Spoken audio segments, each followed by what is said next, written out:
राम जी सोमय फूला सजियाता सीता जी जगावै तो सीता जी जगावै इहो स्वामी भाभी के भैले लालनवा नै हर हम जाबै नैहर हम जाबै हो।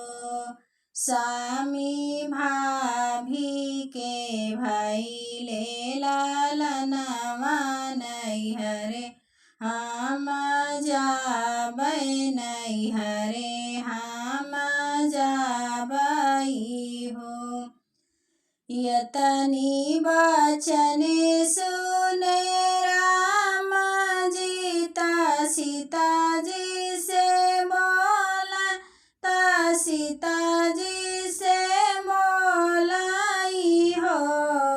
सीता जब तू ही जाबू नैहर मारा बहाम कैसे रहब हम कैसे हो। सीता जब तू ही जाबू नैहर रहब हम कैसे रहब हम कैसे हो। रही के मैं दिन दुई चारि लवटी घरे आई लवटी घरे आई हो। सीता रखी देती सिरवा पे हाथ की दुई चार दिन रहबी हो। सीता रखी देती सिरवा पे हाथ लवटी हम अइबै लवटी हम अइबै हो। के करे ने जाबू दुहैया के करे सिर हाथन के करे सिर हाथन हो। रनिया के करे चुअत गुलाबत कय दिन रहबी हो। रनिया के करे चुअत गुलाबते कय दिन रहबी हो। ससुरु के जब हम दुहैया साहब सिर हाथन साहब सिर हाथन हो। स्वामी भैया के चुअत गुलाब 8 दिन रहबै हो।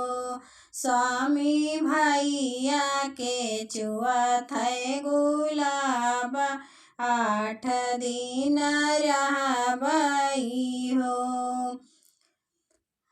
स्वामी भैया के चुअत गुलाब 8 दिन रहबै हो।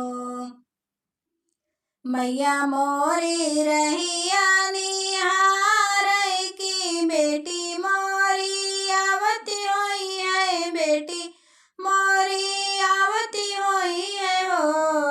स्वामी भैया मोरे रहिया निहार की बहनी मोरी आवती होई है बहनी मोरी आवती होई है हो। राम जी सजावाई घोड़ावा लाखन के बाछड़ावा लाखन के बाछड़ावाई हो। सखिया सीता के सजी गए पालकिया तीनों जाने चालन हो। सखियाँ सीता के सजी गए पालकिया तीनों जाने चालाई हो। बहिनी सीता जी के सजी गा डोलवा जनकपुर पहुँचई जनकपुर पहुँचई हो। राम जी उतरई बगिया लाखन फूला बगिया लाखन फूला बगियाई हो। बहिनी सीता जे उतरे आंगनवा भी हसी मैया भेट भी हसे मैया भेटई हो। भाभी बिछम लाली पालंगिया ननद मोरी बैठो ननद मोरी बैठाऊ हो। सखिया हसी हसी दिया कवरिया ननद गोड़वा धोवई ननद गोड़वा धोवई हो। मिली जुली सखिया सहेली पालंगा चाड़ी बैठ पालंगा चाड़ी बैठाई हो। सीता बहुत दीना पे भेटानी कै दिन रहबू हो। ससुर के आए हम दुहैया साहेब सिर हाथन साहेब सिर हाथन हो। सखिया भैया जी के चुआ थे गुलाब की 8 दिन रहबै की 8 दिन रहबै हो। हंसे हंसे पूछे उनके सखिया बताओ मोरी सीता बताओ मोरी सीताई हो। सीता कैसे बाटे स्वामी तोहार की दुनिया बखानई की दुनिया बखानई हो। चलत के धरती धमकता देव सब गरजैता देव सब गरजई हो। सखिया मधुर मधुर चाल चालता लोगवा बखानई हो। सखिया मधुर मधुर चाल चालता लोगवा बखानई हो। 5 मोहर रोज मेढ़मताय जुरी न सौंपताय जुरी न सौंपाई हो।